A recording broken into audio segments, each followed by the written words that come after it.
방위산업 수출 1조 원 시대. 첨단 과학기술을 토대로 신형 무기를 만들어내는 방위산업이 우리 경제의 성장 동력으로서 무한한 가능성을 열고 있다.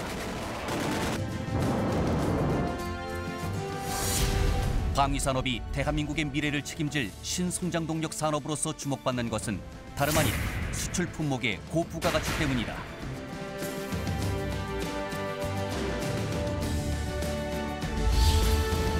과거엔 탄약 등 단순 소모성 제품이 대부분이었다면 지금은 항공기, 잠수함 등 첨단 기술이 투입된 고부가가치 기술 제품군으로 바뀌어가고 있는 것이다.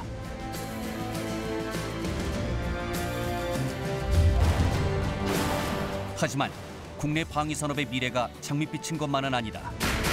방위산업 총생산에서 수출이 차지하는 비중은 겨우 10%에 불과하고 나머지는 모두 내수, 곧 우리 국방비로 구입하고 있다. 국내 시장이 이미 포화 상태에 이른 지금 더 넓은 수출 시장을 열기 위해 도약하는 대한민국 방위산업의 수출 전략을 알아본다.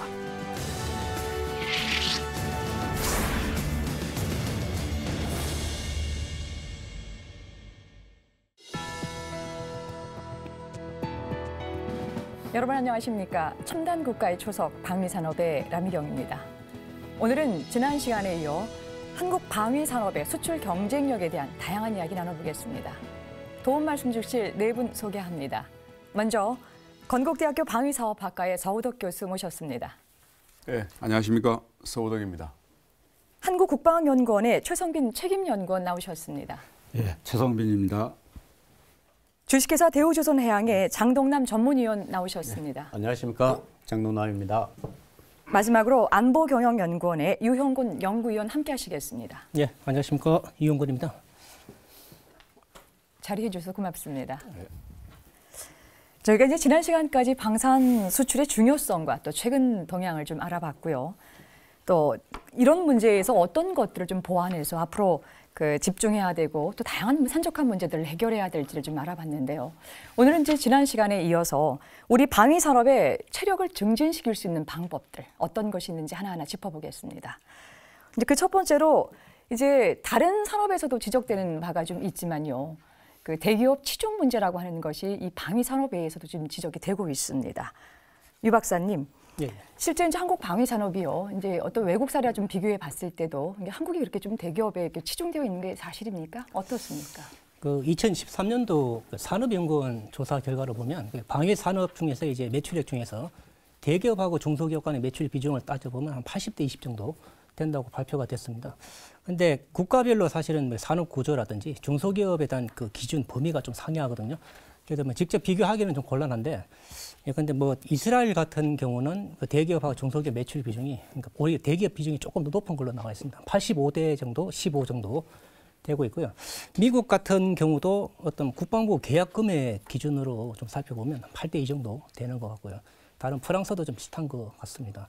그래서 일단 기본적으로 현재 우리나라 방산 매출액 중에서 대기업 너무 치우쳐 있다라고 볼 수만 없을 것 같기도 하고요. 다른 분야, 다른 국가하고 비교해 보면. 그런데 문제는 이게 전체 매출액 중에서 수출액이 차지하는 비중을 좀 살펴보면, 그러니까 방산 분야 종사하는 중소기업의 수출액이 차지하는 비중이 전체 수출액 중에서 한 5%가 채 안 되는 걸로 되어 있습니다. 그러니까 결론적으로 따지면 현재 내수 시장에서는 어느 정도 중소기업이 매출액의 일정 수준 이상을 좀 차지하고 있는데, 아무래도 좀 글로벌 경쟁력이 좀 없다 보니까 전체 수출에서 차지하는 비중은 좀 상당히 미흡한 게 아닌가라고 그렇게 좀 지적할 수 있을 것 같습니다. 네 말씀 잘 들었습니다. 근데 실질적으로 이제 외국 경우랑 비교했었을 때 크게 어떤 편차는 없지만 수출액 부분에 있어서만큼은 좀 차이가 있다라는 말씀을 좀 정리를 좀 하겠습니다. 자, 그렇다고 한다면요, 이 방위 산업이 대기업 위주에서 이런 기본적인 구조에서 벗어나지 못한다고 할 경우에 문제점이 좀 많이 이제 나오게 되는데요. 이제 그런 방위 산업 전반적인 측면에 있어서의 어떤 기술력이 굉장히 좀 약화될 수 있다라고 하는 우려가 있거든요. 이 문제에 대해서 오늘 나오신 네 분의 패널 분들은 어떤 그 생각을 갖고 계신지 좀 듣겠습니다. 먼저 최 박사님은 좀 어떻게 보십니까? 예, 뭐 꼭 방위 산업이라고 그래서 그 대기업 위주가 이렇게 기술력을 약화시켰다 이런 지적보다도 민간 부분도 비슷하다고 봅니다. 근데 이제 대기업 위주로 할 수밖에 없는 그 상황도 있고 한편으로는 또 거기에서 중소기업이 얼마만큼 잘 지원하느냐 이런 문제입니다. 다시 말하면 방산 물자를 만드는데 대기업이 조립을 하고 거기에 필요한 구성품이나 부품을 중소기업이 지원을 하는데 아까 잠깐 얘기가 나왔지만은 매출 규모 면에서 보면 일단 대기업이 다 가져가니까 100% 다 가져가지 않냐 이렇게 이제 외형적으로 오해도 있을 수 있는데 그 100에서 중소기업이 차지하는 비율은 대략 한 60~70% 정도 됩니다. 그러니까 대부분 또 글로 자금이 흘러가기 때문에 문제는 그런 과정에서 이 기술을 확보하기 위해서 그 돈이 적정하게 배분되느냐 이런 문제입니다. 그래서 대기업이 가져가는 포션, 중소기업이 가져가는 포션을 가지고 기술력을 얼마만큼 잘 향상시키느냐인데 통상 대기업이 가져간 다음에 중소기업에 좀 이렇게 타이트하게 자금을 지원해 주다 보니까 기술 개발에 좀 저조한 이런 모습도 있습니다. 그래서 실질적으로 대기업이든 중소기업이든 방위산업에서는 동일한 수준에서 봐야 되지 않느냐. 다시 말하면 자금을 가져가서 기술력을 향상하는데 적정하게 돈을 주느냐 마느냐 이런 문제가 핵심 사항이 아닌가 이렇게 봅니다. 그래서 이제 아까 잠깐 뭐 글로벌 기업 이런 얘기가 나왔지만은 우리 방위산업이 글로벌로 가려면은 결국 대기업과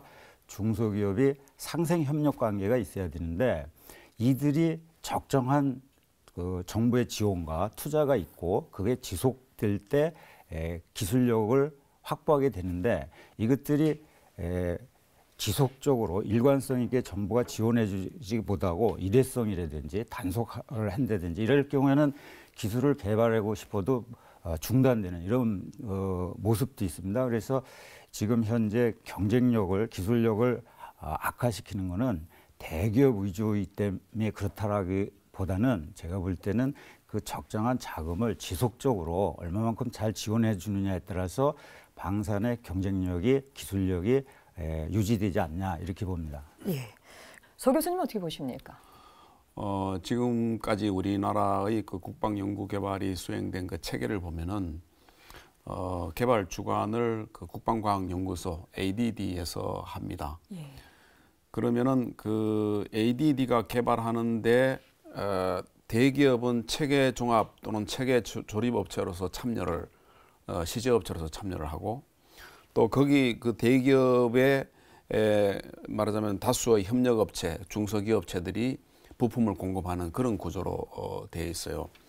근데 이제 그 기술 능력을 보면은 국방과학연구소가 개발을 주관하고 주도해 왔기 때문에 거기에 사실은 그 기술력이 그 좀 많이 그 집중되는 그런 경향이 있었고, 그다음에 그 업체는 대기업은 개발 능력보다는 개발 기술보다는 그 생산 기술에 조금 이렇게 치중되는 그런 모습으로 발전돼 왔고, 그다음에 중소기업은 부품을 이제 납품하는 그런 수준으로 되어 있기 때문에 지금 기술력이라고 하면은 그 크게 두 가지로 나눌 수 있는데 체계 설계 또 체계 해석하는 그 기술 분야가 있고 그다음에 핵심 기술 부품 개발 능력 이 두 가지로 나눌 수 있습니다.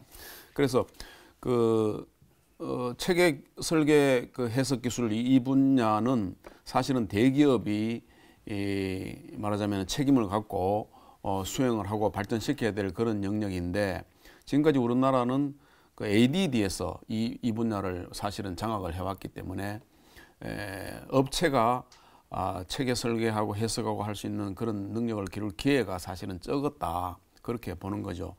물론 뭐 그 시간이 적었다는 의미가 아니고 개발 구조 자체가 그렇게 돼 있으니까 업체가 참여할 수 있는 그런 기회가 적었다 그렇게 보는 거죠. 그래서 만약에 이제 그 방산업계 기술력을 증진시켜야 되겠다. 그다음 수출을 위해서 업체가 책임지고 기술을 발전시켜서 나갈 수 있는 그런 그 구조를 만들어줘야 되겠다라고 생각하면은 이제 업체가 전반적으로 체계를 설계하고 해석하고 그다음에 핵심 부품도 어떤 분야는 뭐 어느 하청업체가 막서 개발한다든가 스스로 개발한다든가 이런 구조로 나가야지 기술력이 증진이 되지 않겠느냐 그렇게 보는 겁니다. 그래서 지금 앞에 말씀하신 대로 대기업 구조이기 때문에 기술력이 발전되지 못했다 이런 관점보다는 그런 연구개발 체제가 그렇기 때문에 전반적인 기술 향상이 더디다 그렇게 볼 수 있고 이제 그다음에 핵심 기술 부분에 대해서는 사실은 구조가 중소기업 또는 아예 ADD가 전담해서 핵심 기술을 개발하는 그런 구조. 그러니까 ADD가 지금까지는 체계 기술 위주로 사실 많이 발전시켰는데 물론 핵심 기술도 많이 발전시켰습니다만은 이제 앞으로의 연구개발 비중을 국가기관인 ADD 같은 경우는 핵심 기술 위주로 더욱더 집중을 하고 체계 설계나 이런 부분에 대한 기술은 업체에게 물려주고 그 다음에 중소기업들은 그 핵심 기술 부품에 전담하면서 ADD하고 같이 말하자면 발전시키는 그런 구조 이렇게 해야지 이제 되지 않겠는가 그런 생각이 듭니다. 예. 이번에 유영곤 박사님은 어떻게 보십니까? 네, 저는 좀 산업 정책의 측면에서 좀 이렇게 몇 가지 좀 이렇게 그동안의 발전 과정을 좀 말씀드리겠습니다. 기본적으로 우리 제조업 자체가 대기업 위주로 이렇게 성장을 하고 지금도 마찬가지거든요. 최 박사님 말씀하신 것처럼 자동차나 조선이나 다른 분야 산업도 다 대기업 위주로 운영을 하고 있기 때문에 방위 산업도 그런 대기업 위주가 됐기 때문에 문제가 있냐라고 그렇게 볼 수만은 없을 것 같습니다. 그런데 문제는 어떤 산업이든 산업 초기에는 특정 대기업들이 주도적으로 해가지고 산업 기반한 구축을 좀 하게 되면 정부가 좀 적극적으로 부품 산업을 육성을 하려고 노력을 좀 많이 하게 되는데, 근데 방위 산업은 국방 부품 산업을 육성하는 이게 좀 많이 늦은 것 같습니다. 그러니까 그동안에 사실은 이렇게 정부 입장에서는 방위 산업을 바라보는 시각이 굳이 뭐 이렇게 글로벌 경쟁력을 확보하기 위해서 부품 산업을 육성해야 되겠다라는 그런 관점보다는 그러니까 군이 요구하는 그 장비를 생산하고 정비할 수 있는 능력 그런 거를 갖추도록 노력을 하다 보니까 상대적으로 이게 국방 분야에 대한 중소기업에 대한 육성을 통해 가지고 부품 산업을 어떻게 육성할 거냐라는 그런 부분에 대한 관심을 좀 덜하지 않았냐라고 생각을 하고 있습니다. 실제로 현재 시행되고 있는 중소기업에 대한 지원 사업이 대부분 2000년도 이후에 대부분 시행이 됐고요. 특히나 또 현재 핵심 부품 국산화 개발 지원 사업이라든지 여러 사업이 2010년도를 전후로 이렇게 시행을 했기 때문에 아무래도 좀 다른 산업에 비해서는 좀 우리가 그동안에 좀 이렇게 국방 부품 산업을 육성하고자 하는 그 자체가 많이 좀 저조했기 때문에 어쩔 수 없이 현재와 같이 좀 대기업 위주로 되지 않았냐라고 좀 생각을 할 수 있을 것 같습니다. 예, 또 그렇게 또 산업정책 부분에서 또 이제 지적을 해주셨는데요. 이번에는 이제 우리 정 의원님 이제 어쨌든 방산업체에서 지금 이제 이 부분을 또 바라보는 시각이 있을 텐데요. 어떻습니까? 우선 대기업 위주 구조가 이런 방산기술 약화라는 의견에는 당연히 어느 누구든 지적을 할 수 있다고 생각이 듭니다. 그러나 우리가 수출 경쟁력 강화라는 관점에서 보게 되면은 현재 기존 방산 수출 세계 선진국들에는 대기업뿐만이 아니고 강소기업도 많습니다. 그러나 그런 선진국들도 보면은 현재 신흥 수출국들이 막 성장세에 이제 수출 시장에 진입을 하다 보니까 이에 대응을 하기 위해서 중소기업이든 대기업이든 구분 안 하고 상호 간 합종연행 또는 인수합병을 현재 추진하고 있는 추세입니다. 결국 규모의 싸움보다는 어떻게 서로 강점을 서로 시너지 효과를 이루어서 신흥국에 대해서 기존의 경쟁력을 더 유지시켜 나갈 것이냐 이런 쪽에서 접근을 하고 있습니다. 그래서 그런 관점에서 보면 저희들도 대기업, 중소기업을 구분하기보다는 오히려 세계 방산 수출 시장에서 중소기업, 대기업이 서로 상호 보완, 협력해서 함께 어떻게 동반 성장하느냐 이런 관점에서 본다면은 굳이 대기업, 중소기업 이렇게 구분하기보다는 어떻게 협력을 할 것이냐 여기에 초점을 맞춰줘야 된다고 보고 있습니다. 결국 이제 말씀 좀 네 분 듣다 보니까요. 그러니까 대기업 위주였기 때문에 방위산업 기술력이 좀 약화됐다라기보다는 이제 그럼 각계 좀 나오신 네 분의 각각의 입장들을 들어보니까 좀 다른 또 구조 개편이 좀 필요하다라는 얘기들을 지금 좀 주셨거든요. 이제 거기에 이어서 그렇다고 한다면 지금 현재 이 구조에서 어떻게 하면 이 중소기업 중심으로 해서 이 부분들을 그들이 좀 강화할 수 있는 구조로 바꿀 것인가라고 하는 거에 대한 또 해결을 좀 한번 좀 주셔야 되는데요. 여기 최 박사님은 어떤 좀 해결책을 주실 수 있을까요? 그게 이제 전반적으로는 대기업이나 중소기업이나 이제 그 무슨 문제가 어디 한 군데 있다 이것은 없고요. 근데 우리 국방에서는 이제 장비가 나오면은 한 30년 운영을 하다 보면은 수리보속을 계속 공급을 받아야 됩니다. 그런데 그 수리보속은 결국은 중소기업에서 보통 이제 구성품이나 부품을 만들기 때문에 이제 그쪽으로 공급을 받게 됩니다. 그런데 경우에 따라서는 장비를 받아놓고 보면 수리부속이 다 수입품일 경우가 있습니다. 그러면은 그 30년 동안 유지하는데 참 어려움을 겪게 됩니다. 그래서 중소기업을 실질적으로 이제 그 육성하기 위해서는 첫째, 정부의 목표를 부품 발전 목표, 그러니까 부품 국산화 목표를 잘 설정해서 좀 신뢰 있게 이렇게 발표를 해야 되는데 그걸 보고 중소기업이 자기가 해야 될 일을 찾아서 투자도 하고 노력도 하는데 그런 것들이 지금 이제 목표 설정 및 추진 계획이 좀 미흡하지 않나 이렇게 보고 다음에 정부도 이것저것 뭐 다 그 중소기업을 키울 수는 없다고 봅니다. 투자도 좀 그래서 이제 그 방위사업청도 아마 이제 우선 품목을 지정하고 특화를 하겠다 이렇게 이제 얘기는 하고 있는데 실질적으로 특화를 해야 됩니다. 그래서 진짜 글로벌한 부품도 만들고 우리가 세계적인 품목을 좀 육성도 해야 되고 이렇게 해야 되는데 그것들에 대해서 집중적인 투자를 잘 못 하는 것 같습니다. 그래서 이제 공모를 해서 또 평가를 해가지고 이러다 보니까 우리 그 전략적인 품목이라든지 부품을 육성을 못하고 그냥 지금까지 오지 않았나. 그래서 제가 생각할 때는 이제 정부가 중소기업 육성 차원에서 부품도 계획도 정확하게 좀 잘 수립하고 거기에 필요한 부품을 좀 선택을 해가지고 소수 정예화를 하든지 해가지고 집중 투자를 하면은 되지 않겠냐 이런데 모든 사람들이 그런 얘기를 많이 합니다. 선택과 집중을 통해서 부품을 국산화하자. 그런데 실질적인 구체적인 계획 수립에는 좀 항상 미흡하고 또 그건 앞으로 계속 발전시켜야 되지 않나 이렇게 봅니다. 이용과 박사님은 어떻게 보십니까? 뭐 결국 그 지향하는 바는 뭐 사실 동일한 것 같습니다. 우수한 기술력을 가진 그 중소기업을 좀 이렇게 많이 육성해야 되는 게 당연한데 문제는 어떻게 할 거냐라는 그런 말씀인데요. 결국은 어차피 정부가 가진 뭐 예산이라든지 어떻게 자원은 한정되어 있다 보니까 결론적으로 따지면 그 한정된 자원을 다수의 중소기업한테 좀 분배할 거냐 아니면 소수의 중소기업한테 몰아줘가지고 이 기업들이 좀 기술 역량을 확보할 수 있도록 할 거냐라는 그런 방식인데 결론적으로 사실 산업 육성이라는 그런 측면에서 보면 어쨌거나 후자 쪽이 맞는 것 같고요. 물론 뭐 다른 측면, 고용 창출을 많이 하겠다라 이런 측면에서 보면 뭐 전자가 맞을 수도 있는데 산업의 발전이라는 측면에서 보면 후자가 맞는 것 같고 그래서 뭐 제가 일단 생각하기로는 그 기존에 이제 그 국방 분야에 종사하고 있는 업체들을 좀 대상으로 한다고 하면 그러니까 그 업체들 중에서 진짜 어느 정도 기술력이 있고 그리고 국방 분야를 많이 하려고 하는 의지가 있는 이런 기업은 정부가 특별히 좀 선정을 해가지고 그 나름대로 좀 이렇게 지정해주는 이 기업은 우수한 뭐 중소기업이 될 수 있다는 그런 유망 중소기업이라든지 지정을 해줘가지고 그 기업들이 좀 내수 판로를 어느 정도 확보할 수 있도록 해주는 그런 제도를 좀 하면 되지 않을까 생각합니다.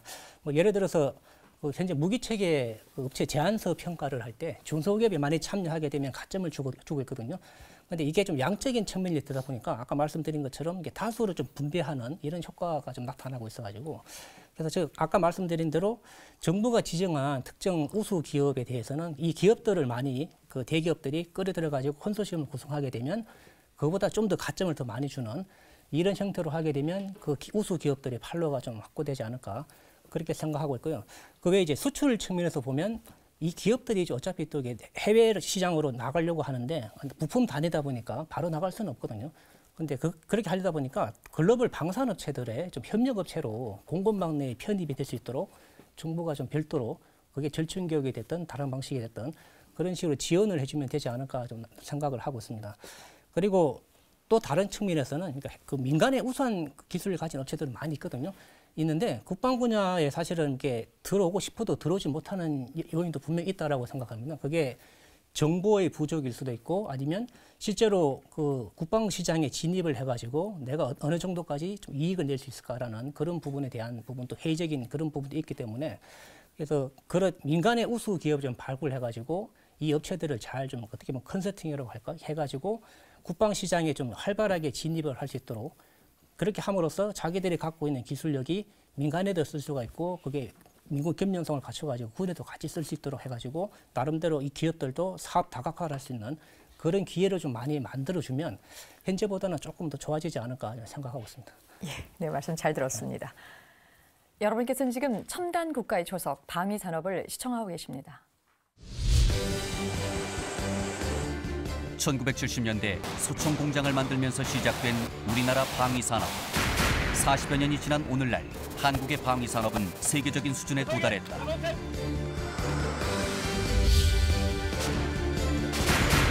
제한된 국내 시장의 한계를 극복하기 위한 노력이 계속됐고 비약적인 기술 발전을 토대로 첨단 산업에 뛰어드는 등 한계를 벗어나기 위한 도전이 이어졌다.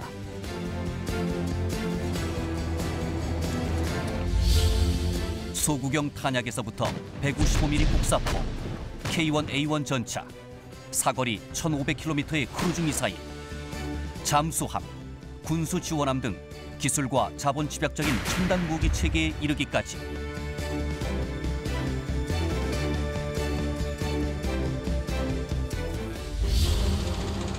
우리 군이 사용하는 대부분의 무기를 자체 조달하는 것은 물론 세계 곳곳으로 수출이 이루어지고 있는 것이다.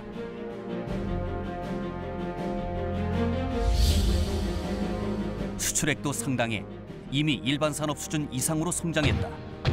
2013년에 34억 2천만 달러에 이어 2014년에는 약 36억 달러를 수출했다. 단순한 금액 증대뿐만 아니라 거래 국가 역시 늘어나고 있다. 2006년에 47개국이었던 거래국이 2015년에는 87개국으로 늘었고 대상 지역도 아시아와 중동 등 전통 수출 지역에서 유럽과 남미로 다변화되고 있다.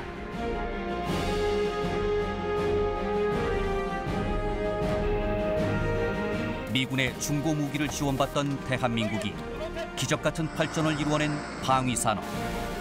방위산업은 새로운 소재와 정보 기술, 첨단 기술이 융합된 분야로서 우리나라 차세대 성장 동력으로 성장할 가능성을 보여주고 있다.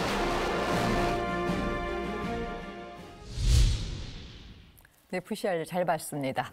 우리가 이제 대기업과 이 중소기업의 균형 문제를 항상 얘기할 때요. 또 빼놓을 수 없는 것이 이제 전문화, 계열화 문제입니다. 조 박사님, 예.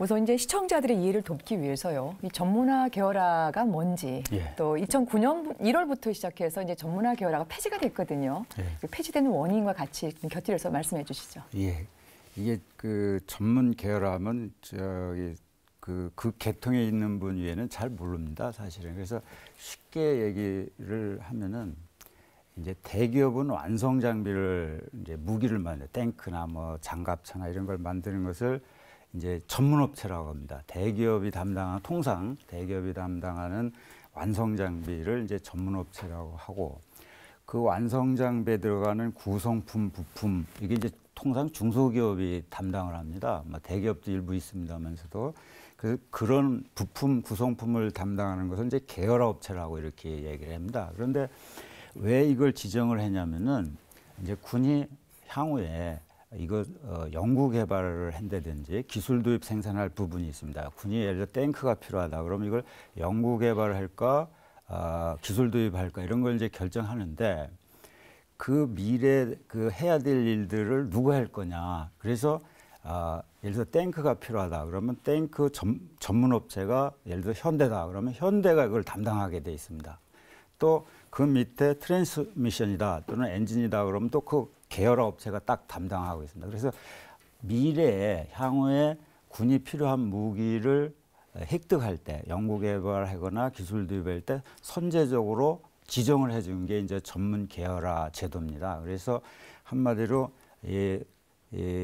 어떤 기득권을 준 거죠, 공급에. 근데 초기에, 방산 초기에 왜 이것을 제도를 도입했냐면은 방산 초기에 여러 사람들이 경쟁을 하다 보니까 방위 산업이라는 거는 투자가 대폭 아주 막대하게 들어가기 때문에 중복 투자가 또 발생될 수도 있고, 그래서 그것을 방지하고 그 대신에 기술을 촉진시키자 해가지고 전문화 계열화 제도를 이제 방산에 도입을 한 게 이제 한 1983년도입니다. 근데 지금 말씀 듣다 보면 굉장히 중요한 이제 제도였었는데요. 예. 근데 결국 2009년도 1월부터 이게 폐지가 됐잖아요. 예. 그럼 왜 폐지가 됐습니까? 그래서 이제 그렇게 지정을 해놓고 보니까 독점적 지위를 주다가 또 그게 좀 여러 가지 요구 사항이면 2개 업체, 3개 업체 지정도 하다가 또 전담 체제도 하다 이렇게 여러 부침이 있었습니다. 그런데 이제 명분은 중복 투자나 기술 촉진을 하기 위해서 계열화 전문화 업체를 지정을 해서 향후에 그것은 당신 거다 이렇게 지정을 해줬는데,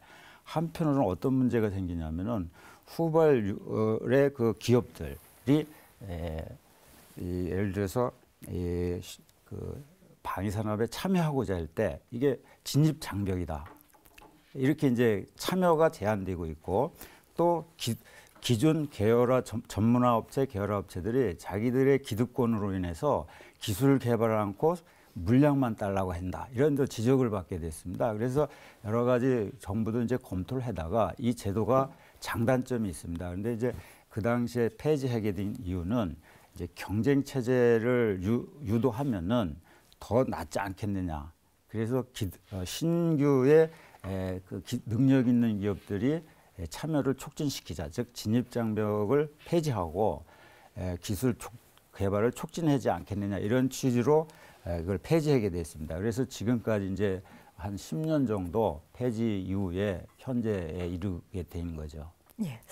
근데 이제 박사님, 이제 이 전문화 계열화 폐지되고 나서 이제 우려했던 문제가 좀 불식이 좀 돼야 될 텐데, 이제 그렇지 않고 이제 또 다른 측면에 있어서의 이 중소기업들이 오히려 지금 또 이 폐해를 보고 있다라고 하는 이런 그 글들이 있거든요. 자, 이제 결국 이제 이 방위산업 전체의 이 그 원천 기술 개발 능력을 이게 뭐 저하시키는 건 아니냐라고 하는 또 우려의 목소리가 있습니다. 그래서 그런 부분을 중심으로 해서 우리가 어쨌든 간에 전문화 계열화 폐지되고 나서 지금 몇 년이 좀 지났고 실제 현장에서는 좀 어떤 일들이 좀 있는가라고 하는 것들을 점검해 볼 필요가 있을 것 같은데요. 먼저 서 교수님, 우리가 어떻게 좀 진단해 볼까요? 이 독점 체제, 그러니까 전문화 계열화 체제를 유지하게 되면은 아까 제가 말씀하셨지만은 그 좀 안주하고 다른 사람이 이제 들어오지 못하기 때문에 내가 계속할 수 있는 기득권을 하는 그런 단점은 있는데, 반면에 기술 개발을 착실하게 계속 기술력을 축적시킬 수 있는 그런 여건은 된다 하는 것이죠. 그래서 성실하게 기술 개발을 계속 하게 되면은 기술 집중도가 매우 높은 그런 구조라고 볼 수 있습니다.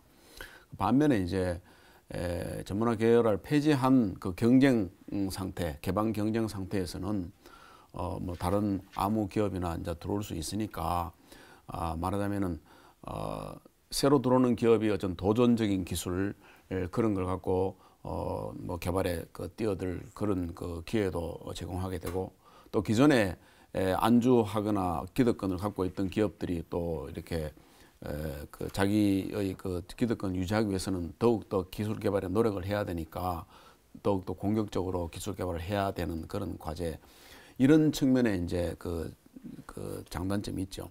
그래서 그러나 이제 이런 경쟁 상태에서 도전적인 기술 개발이 좋기는 좋은데, 이것은 마치 우리가 수없이 많이 투자를 해서 그 중에 하나 이렇게 성공시키는 이런 경우에 해당되는 케이스로 보아지고, 경쟁이라는 것은 처음에는 이 업체가 했다가 다음에는 다른 업체에게 주고 또 뭐 바뀌고 하는 그런 그 변화, 또 이런 것 때문에 기술 개발의 연속성이 굉장히 불확실해진다 하는 그런 단점이 있습니다. 그래서 방위산업, 무기체계 같은 경우는 기술 개발의 연속성이라든가 기술 축적 이런 것이 굉장히 중요한데, 그런 그 기술을 집약적으로 계속 발전시킬 수 있는 그런 여건이 약한 그런 부담.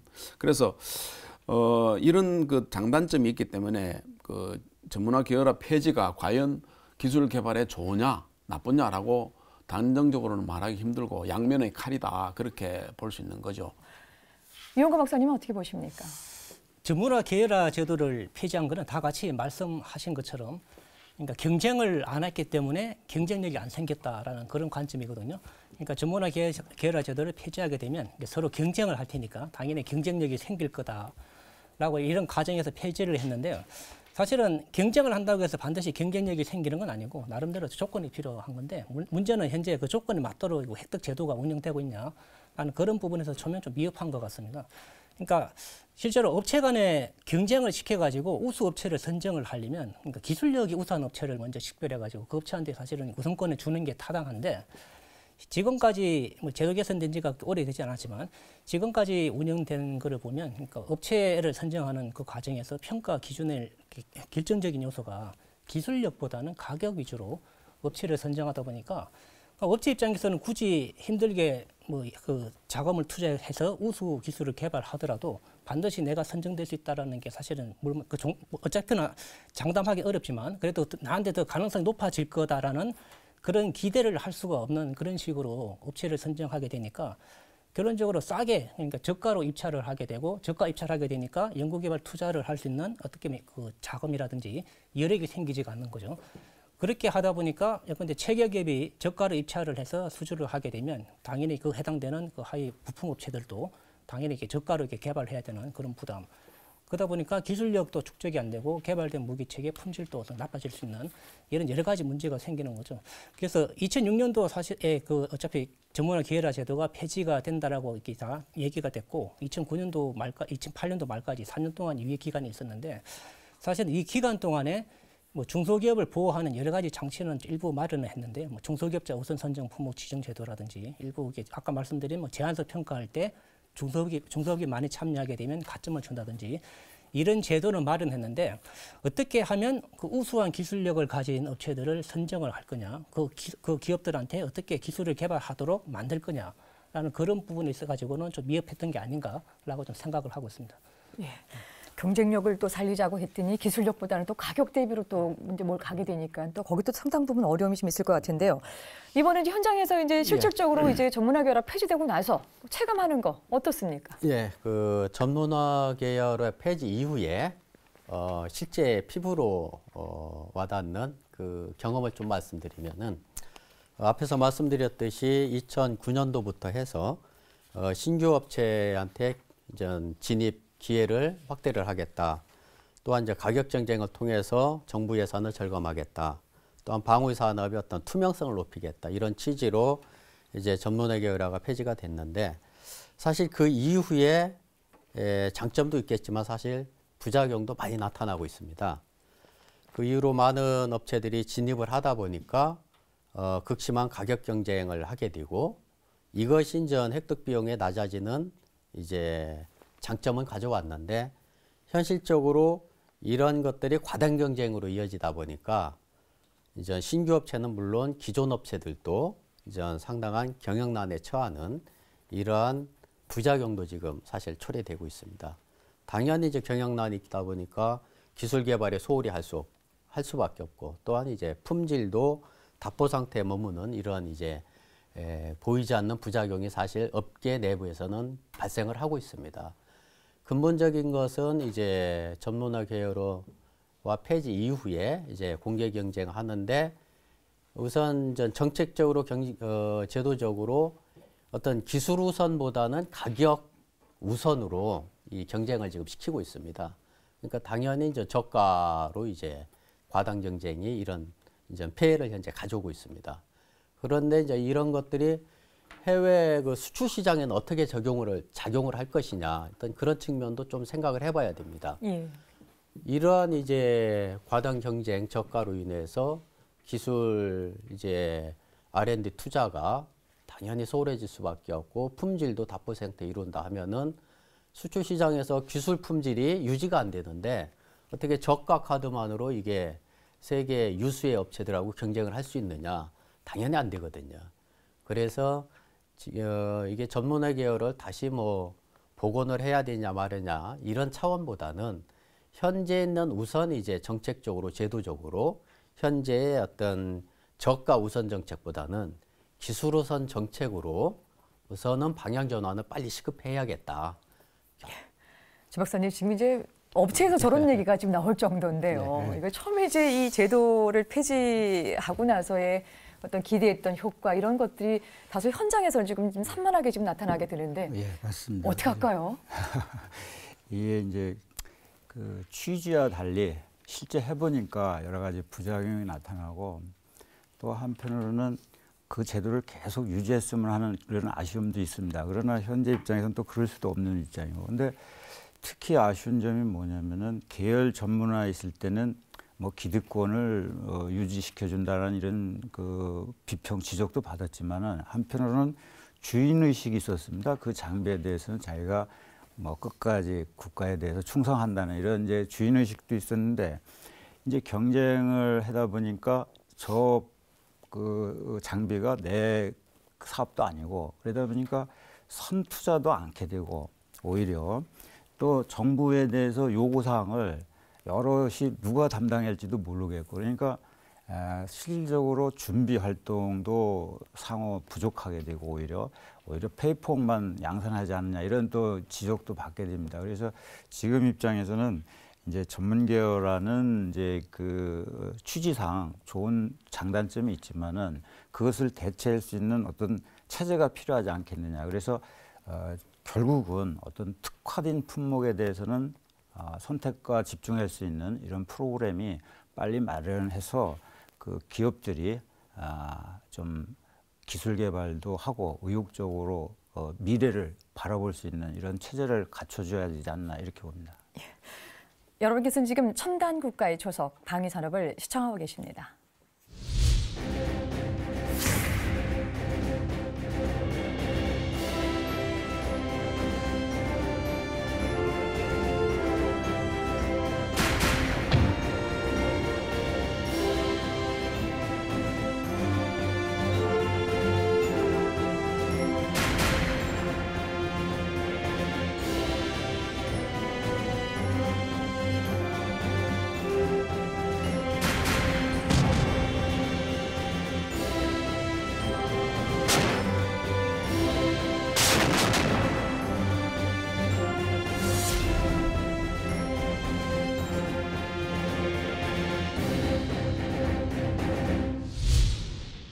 네, VCR 영상 잘 봤습니다. 오늘은 우리 방산 수출의 경쟁력을 위해서요. 방위산업의 어떤 정책과 상황 이런 부분들을 지금 점검하고 있습니다.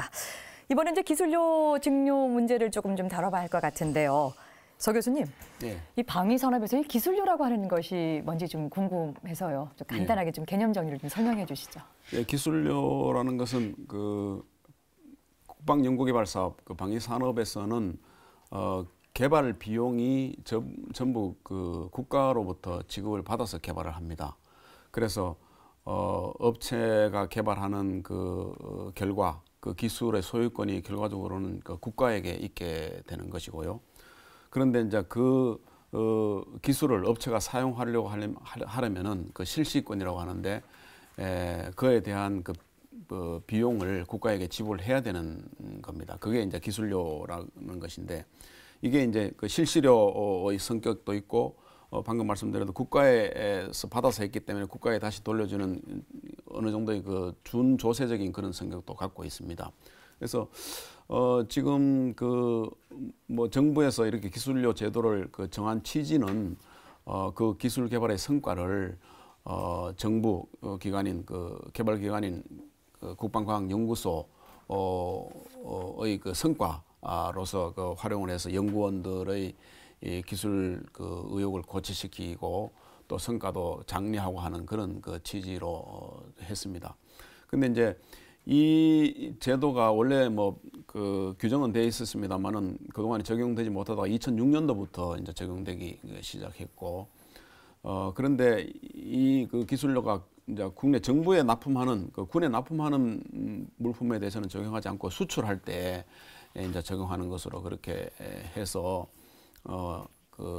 약 2% 수출 그 비용의 2% 정도를 받는 걸로 그렇게 돼 있습니다. 근데 이제 지금 뭐 그런 취지에서 하기는 하는데 막상 시행에 들어가다 보니까 업체들이 여러 가지 이제 불만 사항이 많이 도출이 됐어요.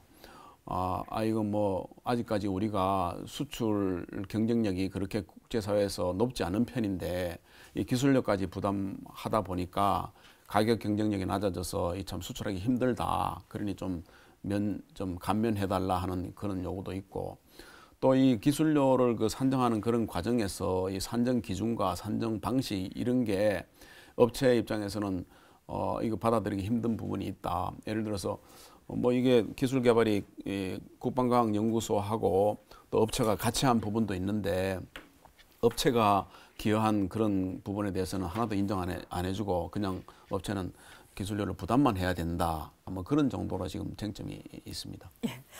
뭐 지금 이제 설명해 주신 대로요. 2006년부터 이제 기술료를 이제 징수를 해야 되니까 업체 입장에서는 수출 경쟁도 좀 어려운데 좀 봐달라라고 하는 입장이고, 반면에 또 기술 해주는 ADD 입장에서는 정당한 대가인데 이거 안 줄 수 있겠느냐라고 하는 것이 지금 양쪽의 쟁점입니다. 요 사안 같고요.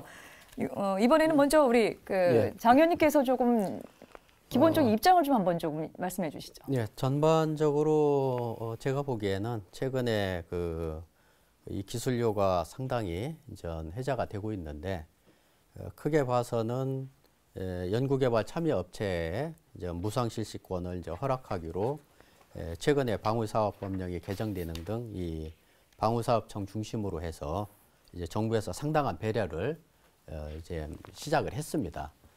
그렇지만은 사실 일선 현장에서 수출하는 업체 입장으로서는 사실 기술료 2%가 사실 이게 작은 것이 아닙니다. 결국 2%라는 거는 시장에서 결국 2%의 어떤 경쟁력 하락을 2%가 결국은 그 사업의 성패를 좌우할 수가 있습니다. 상당히 이제 민감할 수밖에 없거든요.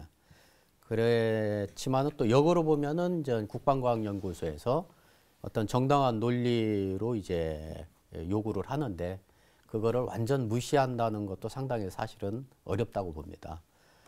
그래서 우선 이런 기술료가 사활에 걸린 업체 입장에서는 우선은 이렇게 좀 국방과학연구소 또는 정부 부처에서 우선 좀 고려를 해주십사 이렇게 제안을 드리고 싶은 것들은 우선 현재 책정된 기술료를 좀 하향 조정할 수 없는지 이것도 좀 검토를 해주시고, 또한 전 해당 기술의 무료 실시권 이런 걸 좀 확대할 수가 없는지, 또한 이제 기술료 감액 시한이 있습니다. 그래서 감액 시한을 지금보다는 조금 더 단축해서 이렇게 적용할 수 없는지 이러한 정부 측에 좀 배려를 좀 한 번 더 해주십사 이런 부탁을 좀 드리고 싶습니다. 이번에 이용구 박사님 어떻게 보십니까? 근본적으로 기술료를 그러면 업체가 어려우니까 받지 말자, 아니면 받아야 되냐 이런 부분에 대해서는 저는 좀 업체분들하고 입장이 좀 다를 수가 있는데 어쨌건 소유권 자체가 정부나 ADD가 가지게 됐고 그거에 대해서 업체가 사용해가지고 어떻게든 이익이 발생되지 않습니까? 내수 조달할 때는 어차피 면제가 되긴 하지만 수출해가지고 이익이 발생하기 때문에 그 이익 발생된 거에 대해서 사실은 안 낼 거냐 이런 부분은 좀 다른 측면에서 다른 예시를 통해서 살펴보면 그 정부가 갖고 있는 어떤 건물을 업체한테 임대를 해줘가지고 업체가 수익이 발생됐는데 그럼 정부가 임대료를 안 받아야 되냐 이런 논리하고 좀 비슷하다 생각되거든요. 어차피 기술 자산도 무형의 정부 자산 아니면 ADD 자산이라고 볼 수가 있기 때문에 일정 부분에 대해서 사실은 이게 완전히 안 받자라고 하는 거는 좀 이렇게 문제가 있지 않을까라고 생각은 하고 있습니다. 근데 문제는 아까 말씀드린 그 업체 지분 어떻게 할 거냐라는 그런 부분은 이제 해소가 어느 정도 됐다고 볼 수가 있는데, 그 말고 이제 그 방산 물자 이외에 기술 그 자체를 수출하는 경우가 있습니다. 그 수출하는 그 경우 자체를 따져보면, 그러니까 K2 전차 기술 수출한 것처럼 현대로템이 문제는 이게 방산 물자를 수출을 하게 되면 그 국내 순 조달 가격의 2%라고 명확하게 그 한계가 딱 정해져 있거든요. 그런데 기술을 수출하게 되면 그 한도가 사실은 거의 없습니다. 나름대로 다른 기준에 의해서 어떤 기술의 가치라는 걸 따져가지고 나름대로 산정을 하고 있는데 이 금액이 사실은 그 수출 가격의 상당 부분을 차지할 수 있도록 이렇게 산정이 될 수가 있거든요. 그러니까 현대 로템 그 사례 같은 경우도 전체 뭐 300 몇십억 중에서 1,200억 정도를 기술료로 내라고 하니까 아예 그냥 방사 물자를 자체 수출하면 그렇게 금액이 크지 않을 수 있지만 기술 자체를 수출하게 되니까 그렇게 크게 나왔거든요. 그래서 제도적으로 조금 이게 좋아지긴 했지만 그래도 이게 좀 더 현재보다 조금 더 그 업체 어떤 입장이라든지 아니면 ADD 그 기술 소유권자 입장을 살펴보면 기술 수출에 따른 기술료를 산정하는 방식도 차지에 좀 더 합리적으로 바꾸면 더 좋지 않을까 좀 생각을 하고 있습니다. 저 개인적으로는 사실은 현재 기준은 좀 주관적인 부분이 많이 들어가기 때문에 좀 더 객관적이고 현재보다는 좀 더 합리적으로 좀 줄일 수 있는 쪽으로 하면 좋지 않을까 생각하고 있습니다. 여튼 단순하게 기술료의 2%의 문제만 아니라 기술 자체로 또 이전에 섰을 때는 더 큰 문제가 되기 때문에 합리적인 선상에 있어서 제도 개선이 좀 필요하다는 말씀으로 요약을 좀 할 텐데요. 이번에는 최성민 박사님은 어떻게 보십니까? 우리가 이제 방산 초기에 한참 이제 수출을 시작하는 입장에서는 아까 장 의원님 말씀대로 이게 사실 수출을 했는데 이 경쟁력을 조금 이렇게 깎아먹는 이런 것도 있다고 봅니다. 그래서 초기에는 그거에 대해서 좀 융통성을 발휘하는 것도 좋지만은 어느 단계에 들어가면 이건 원론적으로 기술료는 받아야 되지 않을까 이렇게 생각합니다. 그런데 여기에 이제 우리가 아까 계열 전문화 얘기도 했지만은 이 업체들이 이제 계열 전문화가 폐지되면서 출혈 경쟁을 하게 되고 그로 인해서 자기가 받고자 하는 것보다 못 받다 보니까 자기 돈을 투입해야 되고 이러다 보니까 이 소유권도 그러면은 원래대로 하면 100원을 받아서 했으면 정부 소유가 다 되는데 한 80원은 정부가 주고 20원은 자기 돈 썼는데 그럼 20원의 권한은 내 거 아니냐 뭐 이런 주장도 할 수 있단 말이에요. 그래서 그거에 대해서 적정하게 평가를 해야 되는데 서로 모릅니다. 이 부분이. 그러니까 항상 그거에 대해서 불확실하고 서로 신뢰를 않는 이런 이제 모습도 간혹 보입니다. 그래서 그것들에 대한 기준을 좀 잘 설정해서 정부 업체가 확실하게 이건 네 거다, 이건 내 거다 이런 기준선이 있어야 될 것 같습니다. 그래서 소유에 대한 어떤 기준도 좀 정확히 파악을 할 수 있게 해주고 한편으로는 이제 아까 이렇게 깎아달라, 완화달라 이런 거는 이 투자에 대한 보상 개념이기 때문에 전량 보상하면 가장 좋은데 우리가 내수 위주다 보니까 사실 수출해야 얼마 그 금액으로 보면 얼마 되지도 않습니다. 뭐 대표적인 상품이 좀 있는 거 아까 말한 K2 전차나 잠수함 뭐 이런 거에 비중이 있지 나머지는 뭐 큰 비중도 차지 안 하는 입장입니다. 그래서 그거에 대해서 이 기술료가 그렇게 많은 부분이 아니기 때문에 그거의 운용을 지금 이제 ADD가 관리를 하고 있는데 이제 점차 이게 좀 커지고 이러면은 이제 그 관리도 이제 정부 차원에서 다시 한번 점검을 해야 되지 않나 이렇게 봅니다. 여하튼 이제 우리 최 박사님께서도 이제 제도의 어떤 또 합리적인 어떤 개선이 좀 있어야 된다는 말씀을 주셨는데요. 서 교수님은 어떻게 보십니까? 예, 뭐 같은 의견입니다. 기본적으로 우리가 이제 수출의 초기 단계라고 보시면 됩니다. 우리 무기체계 산업이 그렇기 때문에 이 초기 단계에서는 어느 정도 연착륙과 정착을 위한 그 제도가 필요한데 정부 쪽에서 이런 부분에 좀 융통성 있게 적용을 해야 되고 우리가 선진국을 따라잡는 이런 기술 개발을 하다 보니까 선진국에서 하고 있는 거의 모든 그 좋은 제도를 다 제도화시켜서 도입은 해놨는데 막상 적용하는 시점이 사실은 이게 안 맞을 수가 있거든요. 성숙도가 이제 다르기 때문에 한꺼번에 다 적용하려면 좀 힘드니까 좀 이렇게 융통성 있게 연착륙시키는 방향으로 하는 게 좋을 것 같습니다. 예, 알겠습니다. 이번에 이제 또 하나 짚어봐야 될 것이요. 이제 약속된 시간은 다가오고 한 문제만 더 이제 짚고 가겠는데요. 이 방산의 이제 가격 경쟁력을 우리가 어떻게 좀 제고시켜야 될지 뭐 각각의 문제점과 논의할 부분 많이 있습니다만은 이제 마지막 한 번씩 돌아가시면서 거기에 대한 좀 제안을 좀 말씀을 좀 부탁을 먼저 드리겠습니다. 먼저 유영곤 박사님 어떤 말씀 주시겠습니까? 뭐 우리나라 방산물자 가격 경쟁력이 사실은 어느 정도 수준인지는 실제 경쟁 품목하고 우리나라 제품하고 비교한 적이 사실은 그 데이터가 딱 있는 게 아닌 걸로 알고 있기 때문에 좀 약간 좀 추상적이긴 한데 그래도 좀 우리가 사실 가격 경쟁력이 좀 그 낮은 건 일반적인 것 같습니다. 뭐 여러 얘기를 들어보면.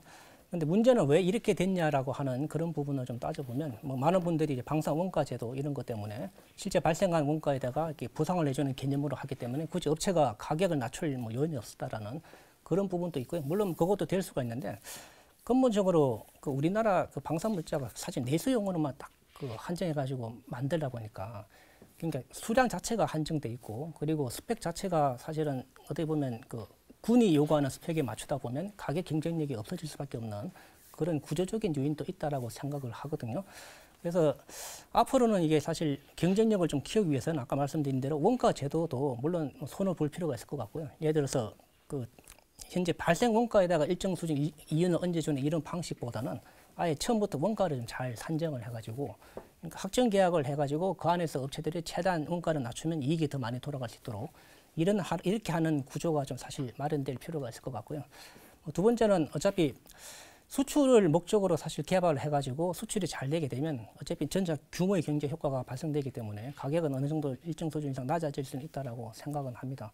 그래서 그런 부분하고 같이 수출하고 같이 맞물려가지고 가능하면 좀 우리가 좀 잘 될 수 있도록 여러 가지 좀 지원하는 방안 이런 부분까지 같이 좀 하면 현재보다 좀 좋지 않을까 생각하고 있습니다.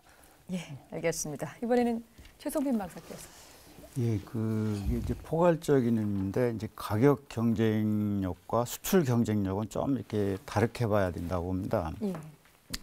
이제 가격 경쟁력이 있다 그러면 상대보다 좀 싸고 좀 품질이 좋다 하면 이제 가격 경쟁력이 있다 이렇게 얘기를 하고 한편으로 수출 경쟁력이 있다 그런 거는 가격 경쟁력에다 플러스해서 간접적으로 들어가는 부분이 많습니다. 예를 들어서 뭐 아까도 잠깐 나왔지만 절충교육이라든지 또 정부가 지원하는 외교적인 문제라든지 이런 것까지 다 포함해서 수출 경쟁력이 있다 이렇게 이제 대략 볼 수 있다고 봅니다. 그래서 지금 이제 우리가 가격 경쟁력만 보면은 그러면 얼마만큼 상대보다 싸게 좋은 제품을 만드느냐 그러면은 결국은 원가 절감을 많이 해야 되고 좋은 품질을 향상시켜야 된다. 이건 뭐 다 아는 사실이죠. 그런데 어떻게 하면 될 거냐. 근데 제도적으로 우리가 아까도 원가 계산 문제, 계약 제도 문제가 나왔는데 기업들이 원가 절감을 하고 이렇게 유도할 수 있는 체제는 필요하다고 봅니다. 현재의 경우는 이제 그것들이 조금 뭐 원가를 부풀리게 했다든지 원가 절감을 유인 못한다든지 이런 지적은 좀 받고 있습니다. 그래서 그런 계약 원가 계산 제도 또 계약 방법 이런 것들은 손을 좀 봐야 될 것 같고 한편으로는 원가 절감이나 이런 국산화를 했다든지 이런 부분에 대해서 과거에 비해서 인센티브가 거의 없지 않나. 원가 절감을 하면 어떤 이익이 있느냐, 또 어떤 혜택이 있느냐. 그럴 때 오히려 원가 절감을 하면은 손해다라는 또 인식을 갖고 있습니다.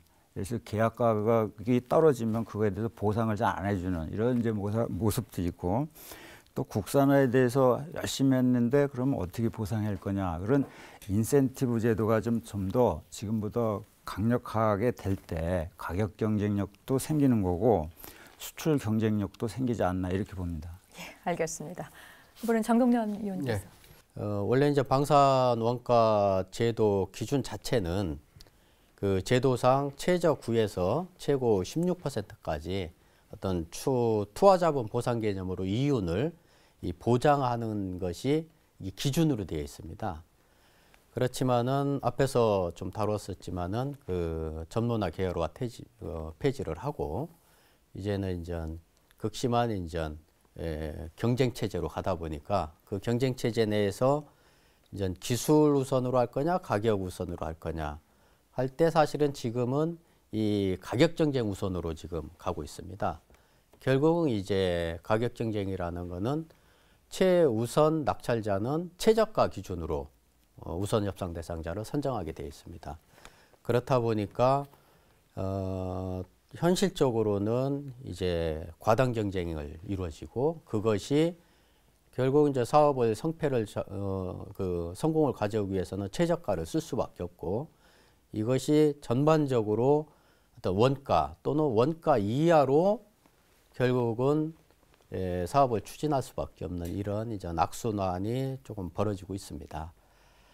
그래서 앞에서 이제 말씀도 하셨었지만은 어떤 인센티브 제도라는 거를 정부에서 어떤 제도적, 정책적으로 좀 방산업체들을 유인할 필요성은 있다.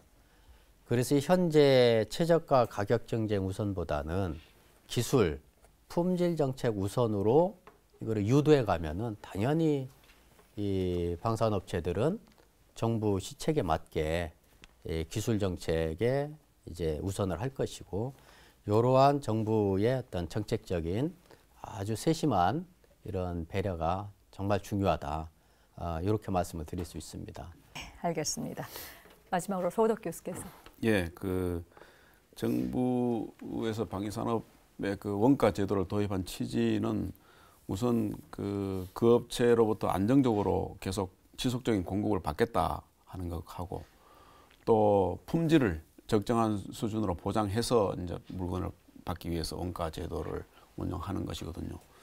그런데 이제 수출과 연계시켜서 볼 때에 그렇게 되면 이제 그 이론적으로는 국가에 납품한 내수 그 가격하고 똑같은 원가로 해서 한 거니까 수출할 때도 같은 가격으로 수출해야지 그러니까 맞지만은 수출 여건이라는 것이 그렇게 되지 않고 그보다는 또 저가로 수출해야 될 그런 경우가 발생을 합니다.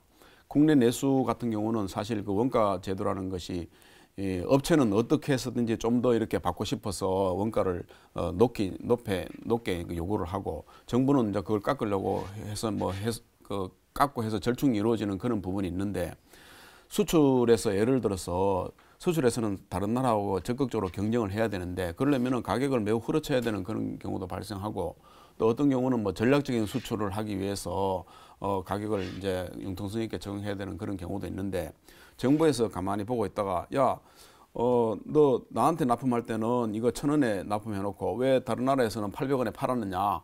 그럼 200원은 깎아. 이렇게 되는 것을 업체는 굉장히 우려하는 부분이 있습니다. 그러니까 이 부분에 대해서 굉장히 그 신경을 많이 써야 되고, 또 그 융통성이 적어지는 그런 부분이 있죠. 그래서 제가 볼 때는 정부에서 이 수출에 대해서는 말하자면 극단적으로 말하면 이원화된 가격 구조도 허용을 해줄 필요가 있다. 그래서 수출을 해서 그 적게 수출해서 그 수출이 성공됐으면은 그거는 뭐 그것을 알아서 할 일이지, 그 원가를 갖고 야, 너 수출할 때 이렇게 했으니까 나한테도 이렇게 그 적용을 해라고 하게 된다면은 그것도 상당한 문제가 된다. 이런 부분도 좀 생각을 해야 될 것 같습니다. 예. 오늘 네 분 말씀 잘 들었습니다. 첨단 국가의 초석 방위산업, 오늘은 한국 방위산업의 수출 경쟁력에 대해서 다양한 이야기 들어봤습니다. 다음 이 시간에는 이 수출 경쟁력 강화시키기 위한 다양한 이야기 이어나가겠습니다. 시청해 주셔서 고맙습니다. 안녕히 계십시오.